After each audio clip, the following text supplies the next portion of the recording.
Good evening. Good evening. Oh, that's much better. Welcome to tonight's event. My name is Karen Kudrowski, and I am co-director with Katarina Moyan behind the Facebook Live feed of the West Forum on Politics and Policy, and it is my pleasant task to welcome you to tonight's event. Please take a minute to turn off your gadgets and devices and other things that beep and buzz, unless you are taking notes on a laptop or a tablet for tonight's event for a class. And then, of course, we gently remind you to give your full attention to tonight's speaker. This evening's event is hosted by the John C. West Forum on Politics and Policy. The mission of the West Forum is to train South Carolina's next generation of civic leaders, and the West Forum is named for former South Carolina Governor and U.S. Ambassador John C. West, about whom we will be learning more tonight. I'm especially pleased to welcome several guests to campus tonight. First, I would like to welcome Mr. Jack West. Jack, give a wave. Jack is an attorney from Camden, and he is the eldest son of former Governor John C. West and Winthrop alumna Lois Rame West. And I know you know the building next door that's named for her. Through the generosity of Mr. West and the West family, we are able to bring you programs such as these tonight.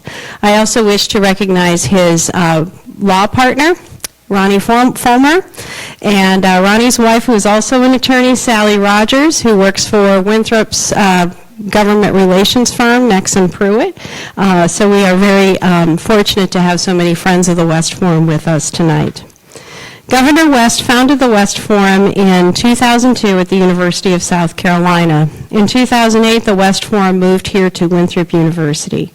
Thus, the 2017-2018 academic year marks both the 15th anniversary of the West Forum's founding and the 10th anniversary of the West Forum's move here to Winthrop. Over the last 10 years, the West Forum has sponsored literally dozens, scores of public lectures, political candidate debates and forums, panel discussions, town halls, and visits with elected officials. The West Forum has also collaborated with other offices on campus to promote student voter registration and voter turnout in election years. Literally and without exaggeration, tens of thousands of Winthrop students and members of the community have attended West Forum events over the last decade. We are here tonight to celebrate the life and the vision of Governor West. To do so, I am happy to introduce Dr. Blease Graham. Dr. Graham is currently the interim head of the Department of Public Service and Administration and Assistant Dean of Assessment and Diversity Initiatives at the George H.W. Bush School of Government and Public Affairs at Texas A&M University. He is also Professor Emeritus of Political Science from the University of South Carolina and the founding director of the West Forum. Please help me to recognize Dr. Blease Graham.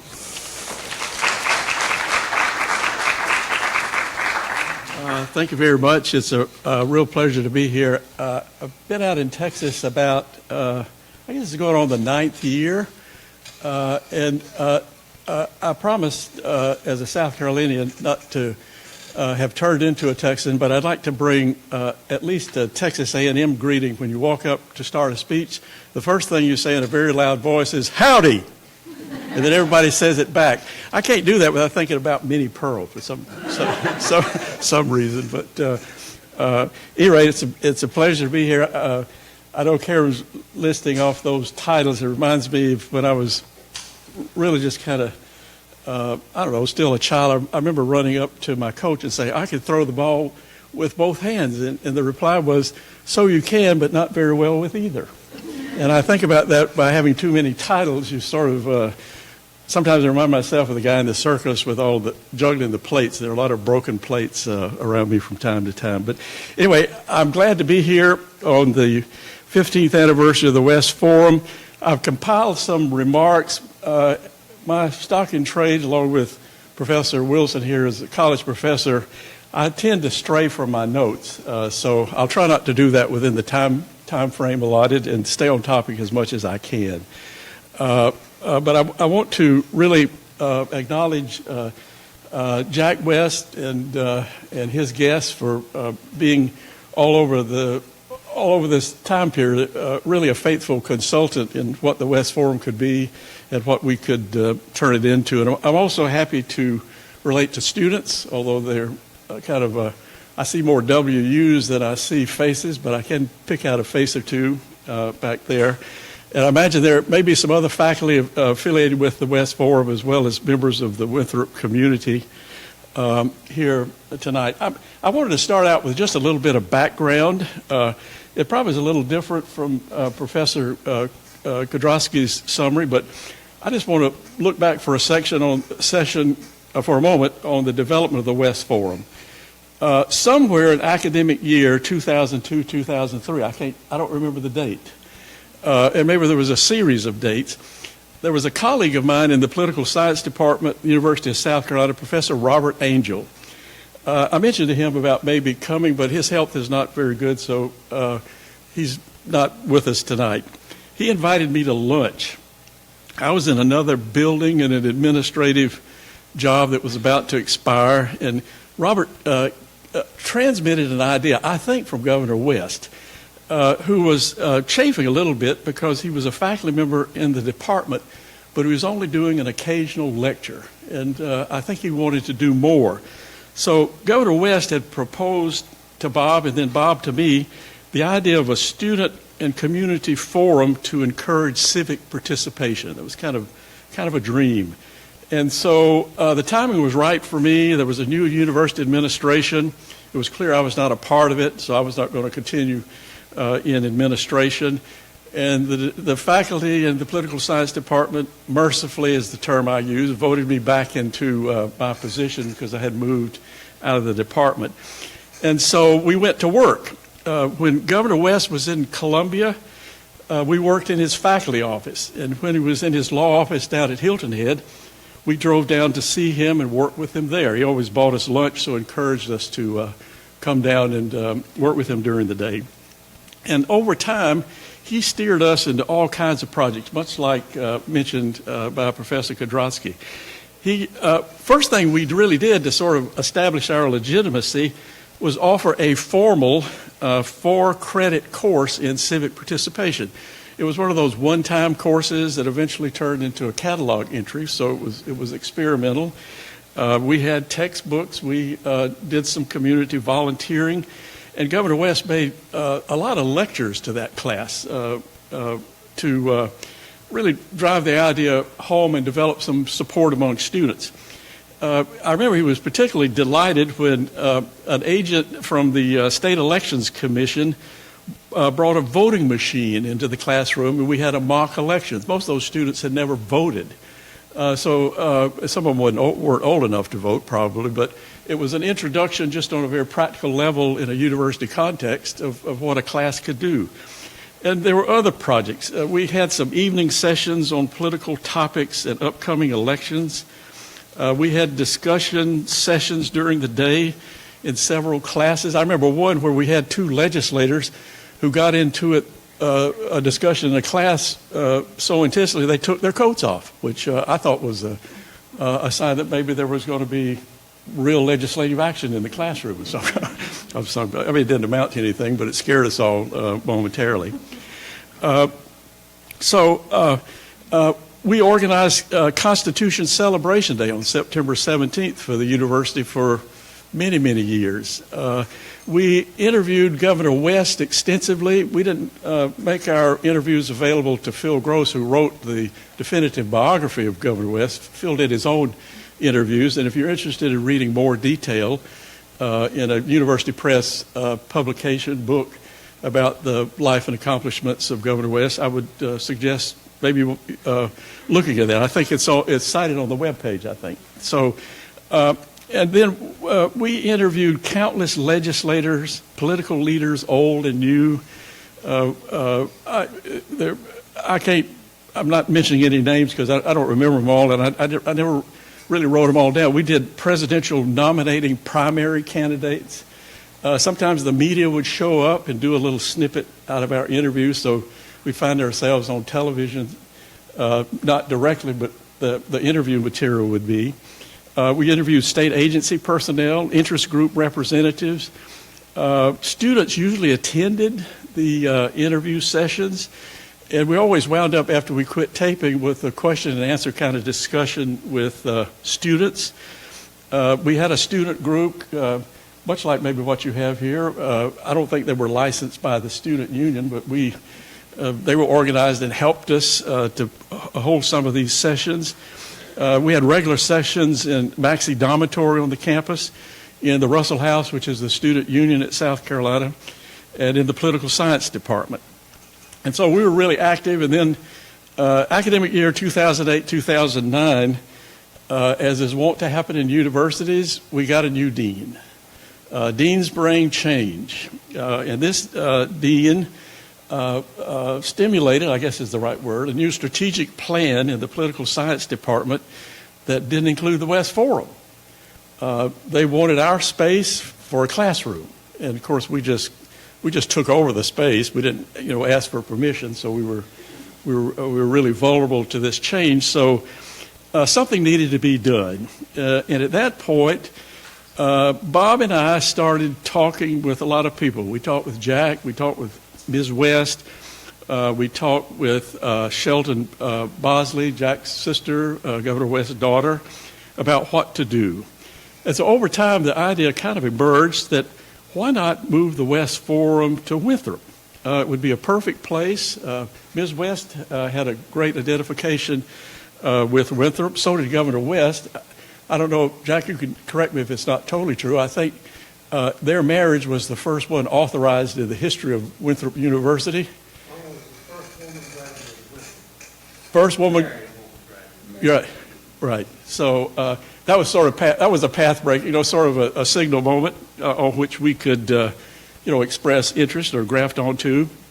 And so I suspect too, Professor Kudrotsky and others were involved, and we, didn't talk a whole lot, but I do remember this. One day, a van full of Winthrop students appeared at Gambrell Hall, which is where we were, and we loaded everything that we could find into that van. We had all of our interview materials, our transcriptions, our DVDs, some, if not all, of our camera equipment, and we had some artifacts of the West family that Ms. West had asked us to take care of. And so all of that on a single afternoon left the university and came to Winthrop, from which it's been striving ever since. And I can't really, having been kind of at the ground floor, say enough about what you all have done here, not only to continue the West Forum, but to expand it and develop it in ways we didn't even think of. So certainly, hearty congratulations to you on that. I'm very proud of all that has been accomplished here at Winthrop and all that will continue to be accomplished. And so, aside from this story, what I'd like to do is seize on a topic of Governor West as a civic inspiration, or as an inspirational person for civic life, civic participation, civic duty, however you want to phrase it. It's kind of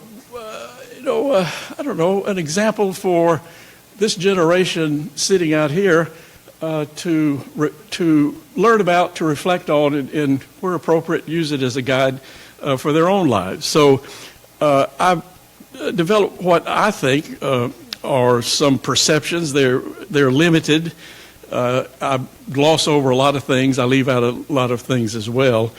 But my underlying theme is that just a brief summary or overview of Governor West's life is uplifting and leads us to think brighter thoughts. So I think each student will find Governor West's contributions personally inspiring in unique ways. So try to make a little sense out of this. I organized these ideas around three basic ones. One I call citizenship, another I call political fairness, and a third I call the rule of law. And I went through our interview materials and tried to pick out little snippets of either contributions by Governor West, some interviews by him, as well as interviews from all the variety of people with whom we talked. So here goes. And remember, this is just suggestive, and a more disciplined researcher could do a lot better work than what I've done here. This is just a start. So citizenship. Citizenship, rough definition, reflects an individual's character and behavior in the pursuit of the public interest as viewed by fellow citizens. It's beyond the specifics of rights, privileges, and duties. So one observer in our interviews said about Governor West, and I'm going to read a lot of these snippets so I kind of get the rhythm to them.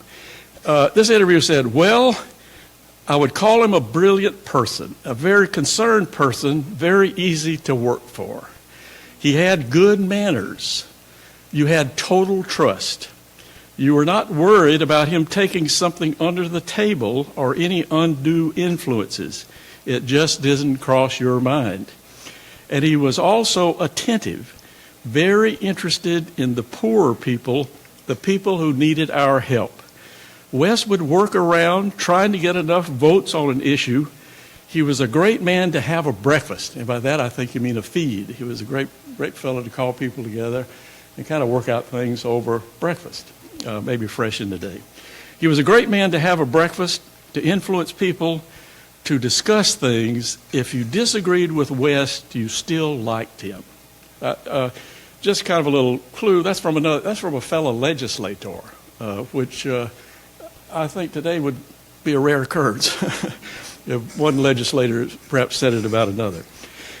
Just in terms of fact record, Governor West served 3 terms in the South Carolina Senate. During that time, he chaired committees to do 5 significant things for the future of South Carolina. One committee studied the public school curriculum and recommended standards and revisions. I mean, we all as South Carolina students or parents or grandparents benefited from that revision of the public school curriculum. He chaired the study to establish a 2-year college system, which was revolutionary in his time. He studied and developed restructuring of the state economic development effort and developed new strategies for it. That was a 3rd committee. A 4th one studied and made proposals for revision of the state's segregation era 1895 Constitution, which is a major undertaking. States perhaps revise their constitutions more than the national government, but to revise a constitution under any circumstances is extraordinary. And fifthly, a committee to study and redesign the expansion of nursing education to make nursing, advance the professionalism of nursing. So another observer in our series of interviews said of Governor West's ideal of citizenship in political action, "We are so insistent on our partisan prerogatives that we forget the public interest. And John West never did that. He was a partisan. He was a Democrat. He was too good to Republicans." So you can see this is a statement by a Democrat.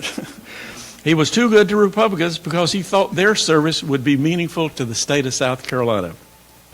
About one of his appointments of a Republican to a committee, West said, "Well, he's a bright guy.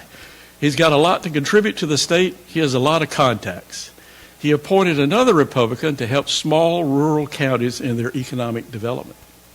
So, I mean, here's an example of bipartisan citizenship, for lack of a better term. Now, thing to remember just from historical context is along about this time, mid-'60s or so, South Carolina was governed by what was called a delegation system. And it was based in this 1895, adopted 1896 Constitution that set up a representation system where there was one county and one senator. There was also one House member per county, and the rest were apportioned on population. There was kind of a limited proportional representation. But if you think about it, the power lay in the Senate. And I'm sure you in your political science classes talk about the idea of a log roll. Or as one of my students pronounced it in a fancy way, logrolling, but it's log rolling. So, and that is where you trade votes. And in terms of local government, the county senator, with the exception of Charleston, Mr. Bowman, that got home rule in 1948, I think, sort of thing, of a type, at least got a governing commission. The senator had control of the county budget, something called the supply bill. Well, no senator would vote against another senator's county budget. And if it didn't pass the Senate, whatever the House did was irrelevant. So senators were very, very powerful. And if you wanted to get anything done, there were 46 senators with whom at least you had to convince one to convince the other 46, or you were just out of business. So with reflecting on the circumstance that county governments were becoming more and more like cities, how do you get city-type services to county? In other words, counties had city-type operations. Well, here is a statement that's in the, is it the 40th or 50th anniversary of the Association of Counties. That's a statement from Governor West as lieutenant governor in 1965, in which you might say, here is a citizen who is confronting change, even though it might be really painful to him. The days of all the details of county government being run by a majority of the delegation, including the senator, must inevitably be coming to an end. Now, this is Governor West speaking, not somebody about him. When our population was smaller, when we were still a rural state, when persons running for the legislature knew most of their constituents by name, government by the senator and majority of the House or by the Senate alone worked remarkably well. Today, however, the problems of county government have become far more complex, far more time-consuming than they were 50, 25, or even 10 years ago. And I think the purpose for which I'd like to present that is if you were lieutenant governor, thinking you might be elected governor, would you say that? I mean, that's the kind of thing that could really get the ire of a lot of very powerful people. I mean, and that one statement could have got you back to law practice in Camden. Sorry. So, another example of Governor West's honesty, candor, devotion to citizenship. Now, let's talk a little bit about fairness. That's my second idea. Political fairness suggests that government should treat all citizens fairly and equitably in allocation of resources and development of political or administrative policies. It's sort of a class textbook definition of fairness, strengths and weaknesses. Just looking at lists of things attributed to Governor West. Governor West shepherded legislation to create a Human Affairs Commission to provide opportunities for resolution of frictions and disagreement on racial and gender issues. This is in the 1970s.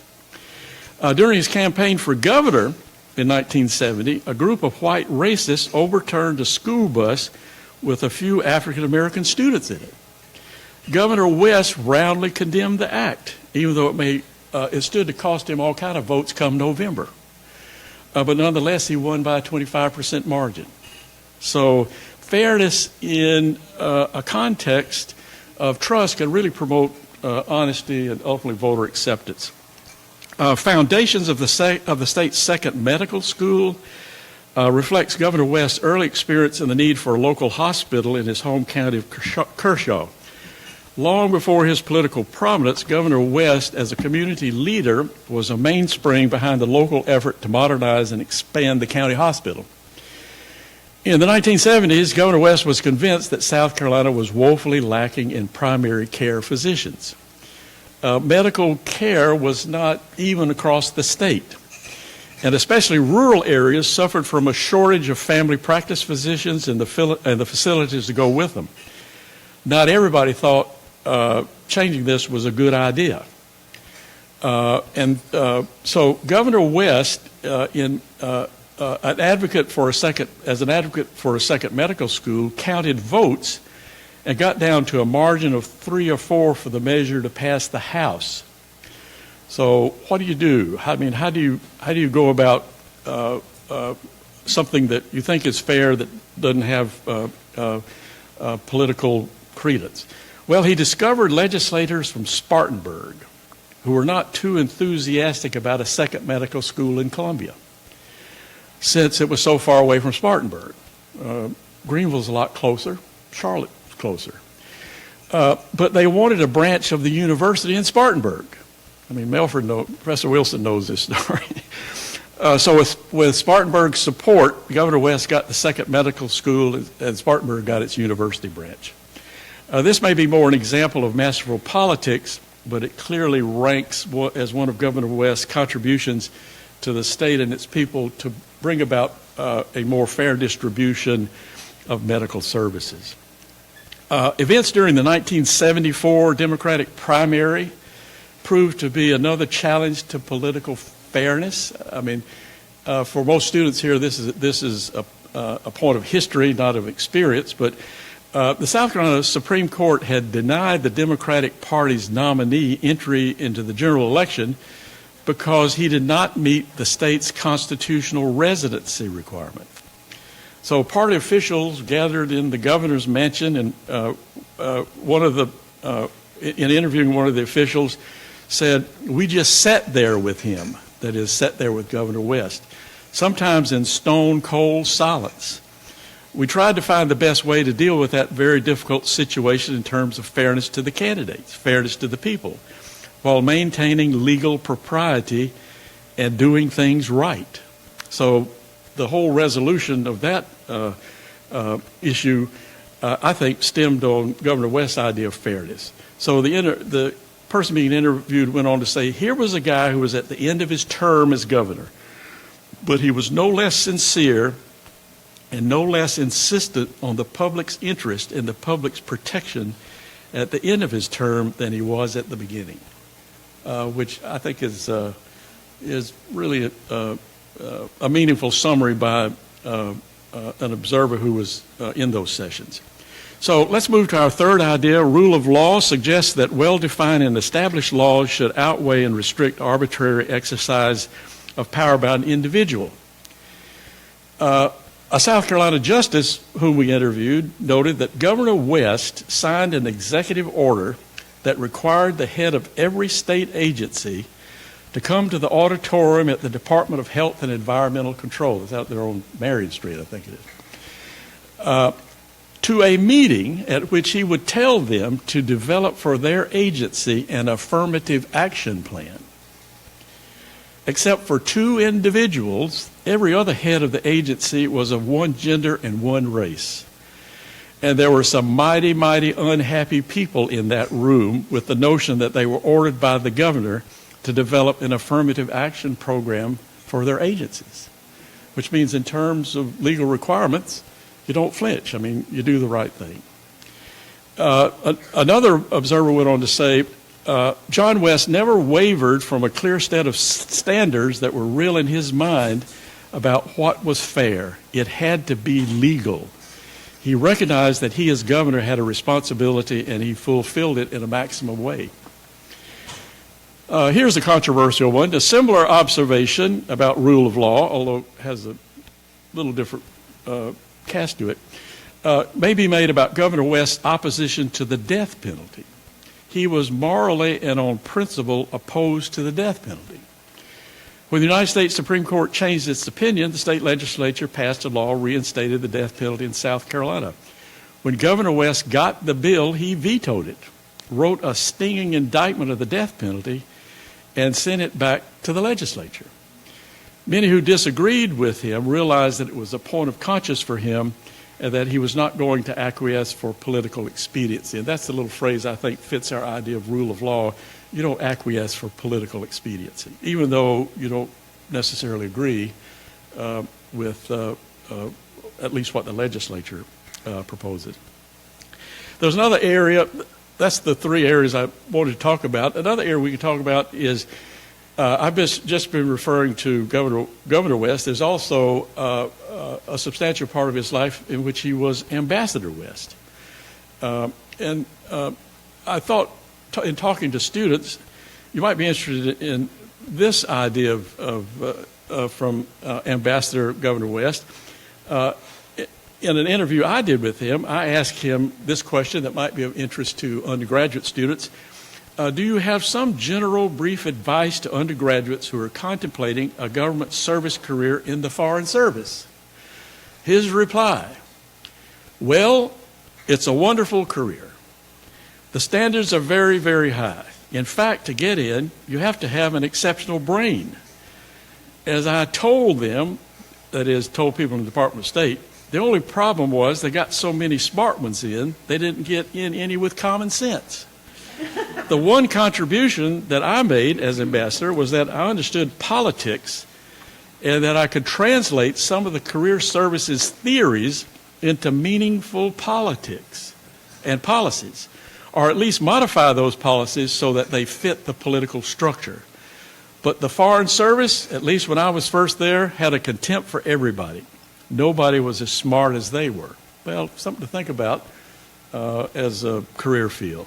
And I thought another observation that Ambassador West made was a general comment he made in the same interview about how he felt about Saudi Arabia, to which he was ambassador. He said, you know, the language is different, the culture is different, economics is different, but the politics are amazingly like South Carolina. It's a people's game wherever you go. If you understand people and can work with people, you can usually get along. I mean, it's kind of interesting to apply that. I'd almost venture to quote him, common sense approach to diplomacy in foreign service.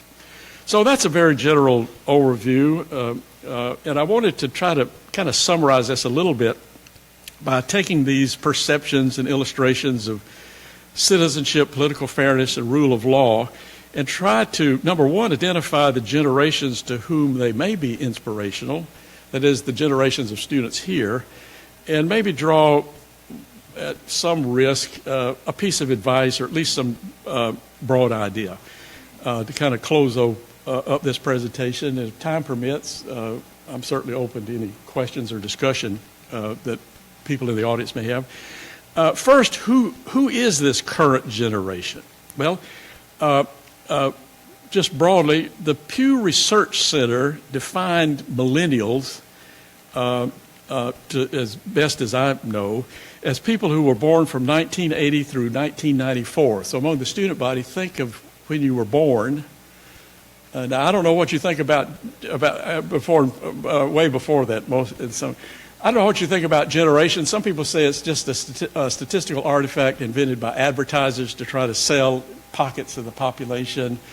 Other people see it, more classically as sort of definitions in the stages of development of a regime or type of government. So we can debate whether there are generations, but at least there's a lot of talk about millennials. So if you were born before 1994 and are sitting out there, you probably are a millennial. Today they're about 24 to 38 years of age, so I think, well, y'all are probably younger than millennials. Millennials, as defined by some sociologists like William Strauss and Neil Howe, are optimistic. They think they're special and that they could actually achieve their ambitions. Sometimes called the me generation, they were stunned by the Great Recession between 2007 and 2012. All of a sudden, their net worth decreased. They couldn't get a home mortgage to buy a home and all this sort of thing. Some critics call them the Peter Pan generation, since they seem to delay responsibility of adulthood as long as they can. Let's live with your parents so you don't have to pay rent and all sorts. But you can generalize millennials are the most educated, most diverse, least likely to be religious, and most digitally savvy than any generation before, if you want to draw some generalizations about maybe your older brothers and sisters. And then along comes Generation Z. starting from 1995 through about 2012. So that generation is starting school, about 6 years old. And a lot of you, as I sort of estimate, are probably Generation Zers. Compared to millennials, Generation Zs are more influenced by technology. Teenagers in Generation Z, think of a Winthrop first year or second year student, are more independent, entrepreneurial, and more global in their outlook. They're already into online advertising and brand loyalty and getting the best at the lowest prices. I'm of such a generation, we never wore any clothes that had any name on it. The one piece of clothing that had name on it was overalls that said Oshkosh. And nobody would ever wear, in my generation, because that's what your daddy wore. And you had to dress differently from Oshkosh. Nowadays, everything has a name on it or a symbol, and if it's not the right symbol, it's not cool, which is a phrase we didn't use either, my generation. So what do we tell these two generations? Well, I retreated for a moment in putting these remarks together. It doesn't always fit because of due regard for contemporary circumstances and conditions. But there is the classical Athenian oath that many of you all probably are familiar with that was sworn by young men as they entered the academy that would grant them citizenship. Now remember, this time citizenship is very limited. But this is kind of, it's sort of an oath of citizenship that if you cut out all the negative parts of history, makes a lot of sense. And I think it's worthwhile reading every couple of years and thinking about it. I'm just going to read it to you. It says, "We will never bring disgrace on this our city by any act of dishonesty or cowardice. We will fight for the ideals and sacred things of the city, both alone and with many.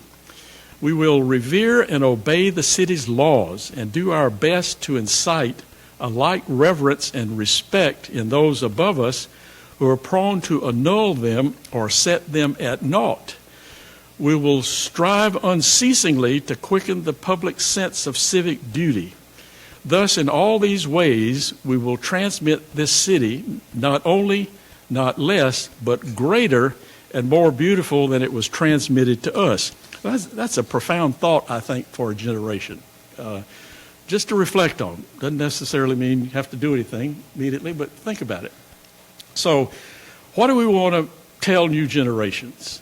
I want to make a paraphrase from that might fit the generations sitting here. We will transmit our state, county, and city government greater and more beautiful than it was transmitted to us. I mean, just picking on that part of that oath. And what I want to maintain is that Governor West is an inspirational example of meeting this challenge to citizenship. And a lot of what I've talked about are illustrations of exactly how he did that, make things a little better than when he found them. Not necessarily perfect, but better, improved. One of the ideals of the West Forum, as I understand it, is to rediscover and restore the importance of healthy and informed political competition and debate. As Governor West said many, many times, so we can disagree without being disagreeable. So minimally, the West Forum can open up to students in the community discussions about alternatives without the divisive, negative politics we see so often today. Were we able to achieve that, this activity would be a legacy that I think would make Governor West smile. A final observation from one of the interviews. Governor West is special, and he leaves an enormous legacy of fairness, decency, and proof that the most extraordinary people come out of the most ordinary circumstances in South Carolina. He wanted to be remembered for one thing, as a good man. That was the theme of his statewide political campaign in the early 1970s. So let's take away a message of civic inspiration from Ambassador and Governor West for our own decent and fair behavior in private life and in public service, from the examples, images, and ideas that Governor West gives us. And to paraphrase just a little bit, that is, when all is said and done, to leave behind us a society better than the one we found, and above all, to be remembered as a good person. Thank you very much. I'll be glad to try to answer any questions, fair or foul. Here's one. Let me just make an added comment. My parents were real good friends with the West, and my father said one thing about Governor West. Most people who get into politics get in there because they want that particular job.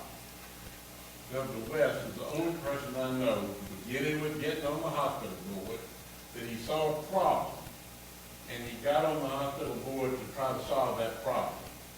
Saw problems all the way along the line, you know, and then even when he got to Saudi Arabia, nobody would ever stay there as ambassador for hardly any period of time. Right. Because you got two capitals, one's a political and one is a religious thing.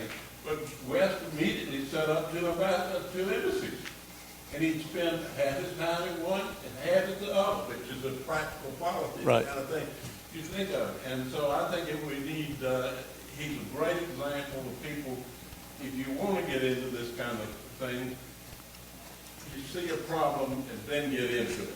Don't just try to get into it, try to get the job. And get other people involved in it. Don't we just say, yeah, right. It was wonderful to get other people involved. Right. Yeah. I actually have a question. Okay. Governor West was governor in the 1970s, which I think is a really important part of South Carolina's history, but Absolutely. one that we don't hear a lot about. Right. Can you comment a little bit about what the political context was of that decade right after most of the civil rights legislation was enacted, and what it was like to be in South Carolina at that point, and how the governor then confronted those challenges?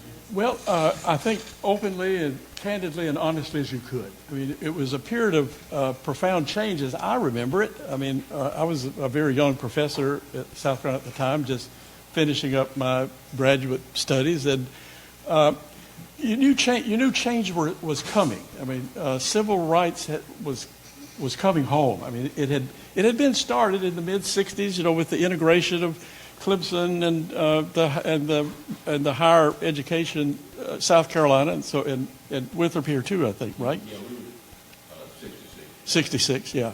And you know, the whole idea was to create a climate for business. In other words, if the political environment were stable, then it would be an attractive environment for outside business investment to get South Carolina away from one crop agriculture, one industry, manufacturing. It would bring economic diversity.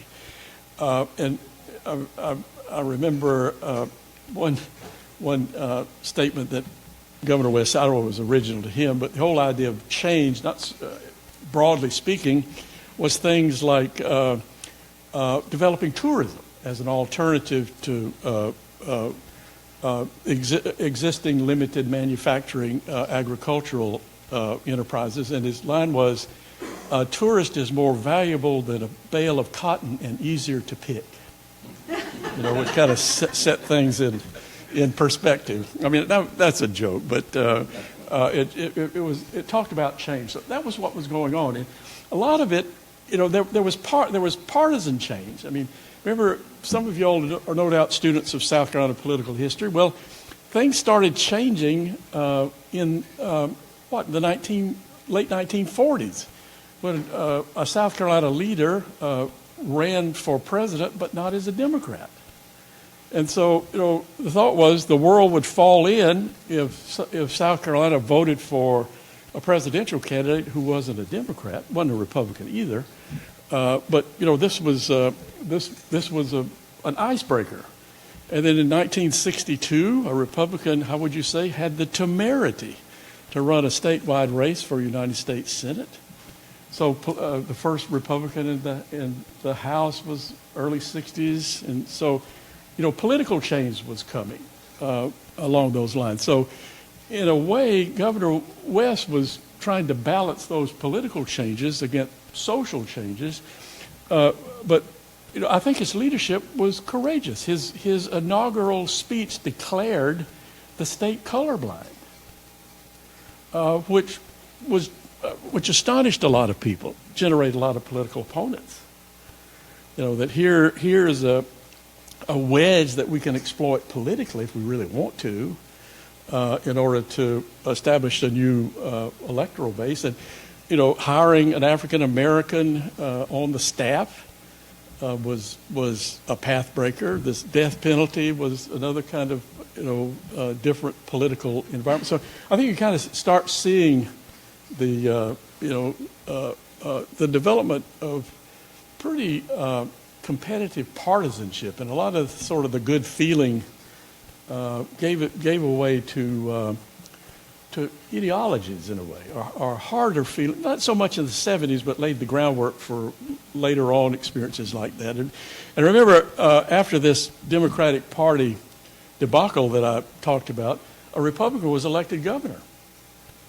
So, you begin to get more validation of partisan change in South Carolina. Political scientists debate whether it's a realignment, de-alignment, most elections are maintaining elections. It may be the same values, just voting under a different party label as they, re-identified with each other. But it's a profound period, I think, of political change, the whole public school experience. This busing incident with the African American students. All that happens very, very fast. Expansion of the university, the decline of the textile industry, the movement away from farms to more corporate form, a more corporate form of farming, kind of thing. And more demands on government. And simultaneously a very limited revenue base for the state. So, constantly trying to find new sources of revenue. Was it Governor Burns got 3 cents to finance public education, separate but equal? And Governor McNair added, a penny for kindergartens? And Governor Riley added a penny for something I've forgotten. But, you sort of get more reliance on sales tax as a source of revenue and all that debate. The mini bottle, and that's the tourism thing. So people used to not want to come to South Carolina because they couldn't buy a drink, from having drinks available in other states. And so that was a big a social change in a way, in a much more socially conservatively oriented state. I think there was only pouring in Charleston, wasn't it, Ron? Once you get to Somerville, there was no more pouring, right?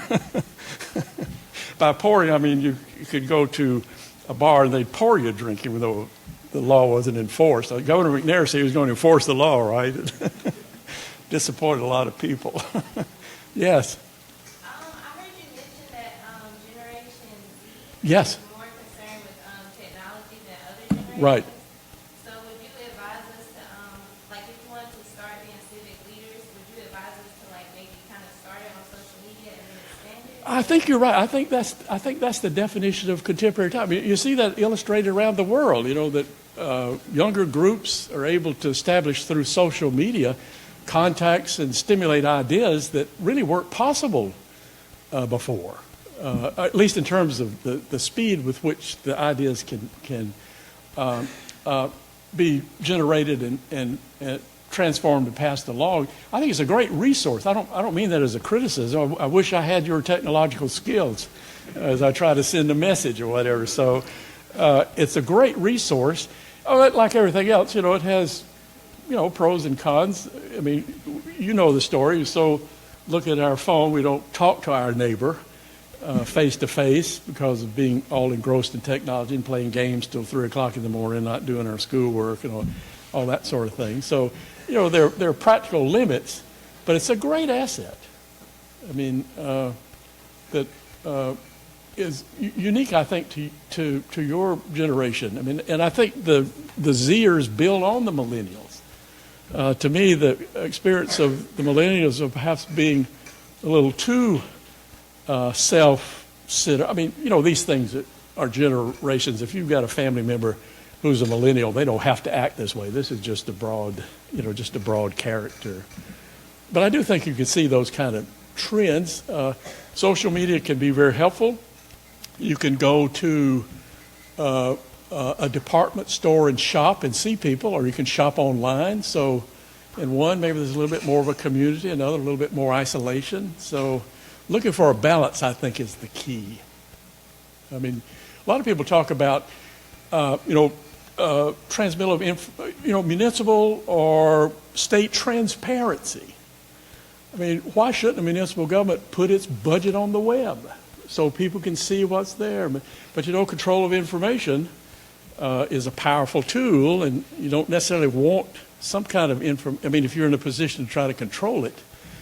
But remember, we're talking about allocating common resources, allocating for the public good. And, if some of those allocations are steered off unwisely or maybe unrepresentatively, but then how do you define that? So I think what's in there is an ongoing discussion. And as citizens, we're trying to take what we have and over the course of our life, make it a little, as they say around my home, more better, which is not grammatically correct, but is a term I hear people say a lot.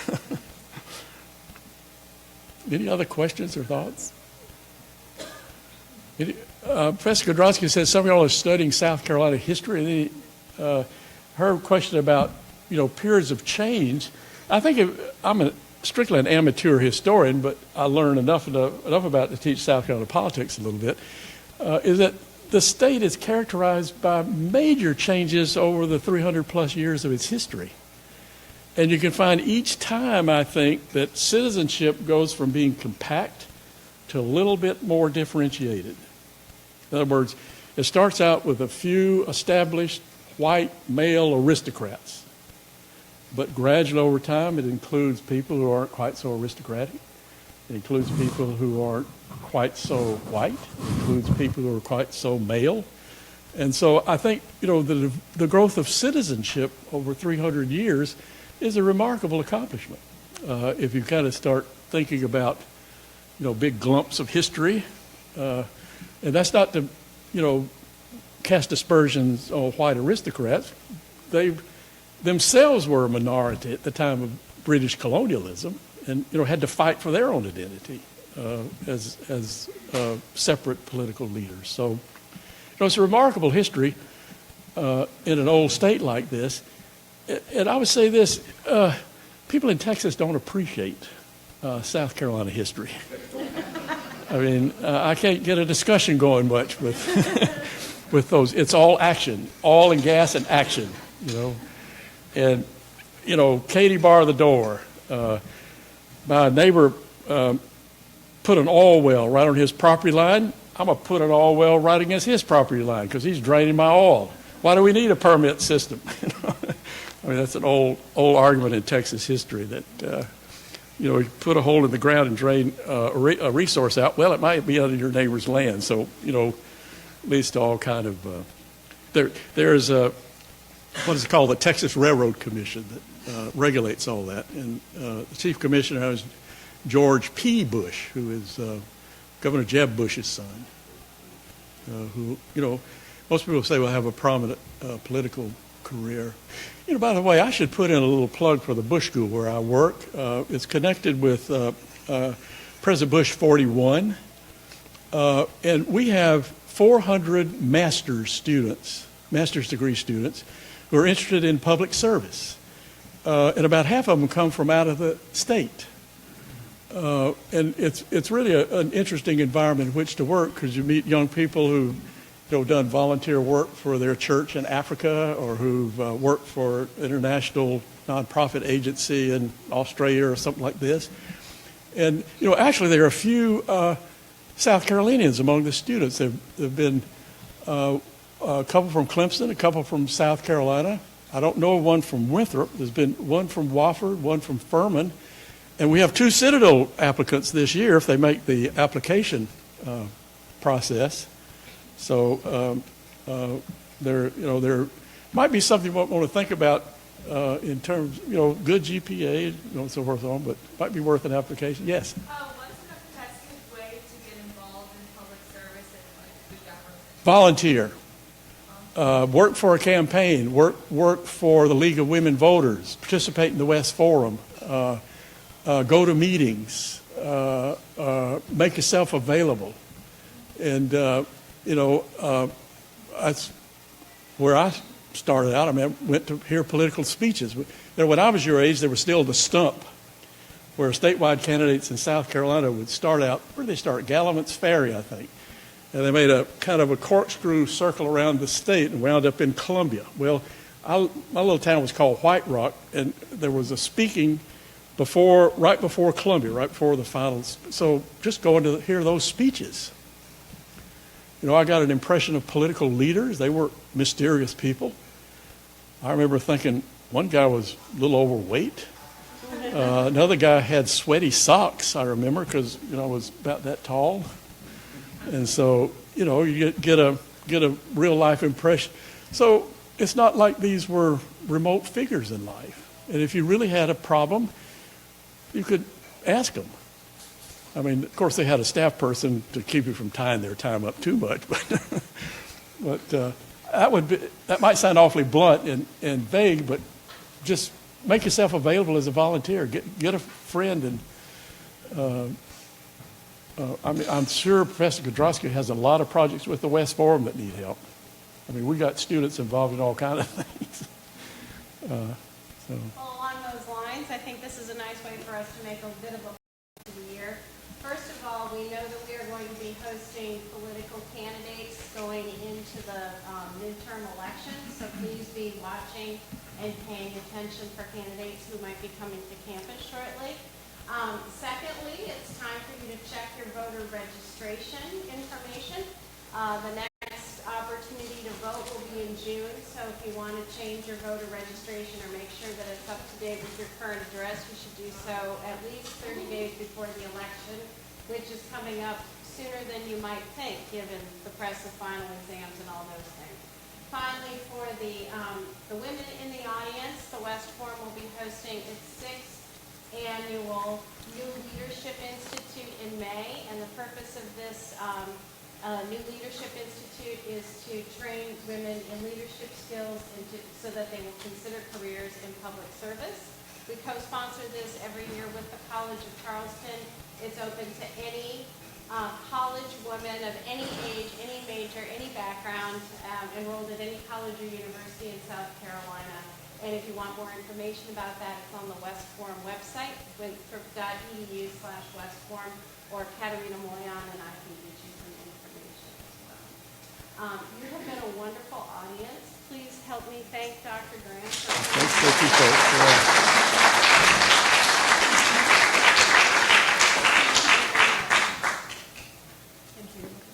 Oh, wow. Thank you very much. I certainly appreciate it. It was my pleasure. Thank you.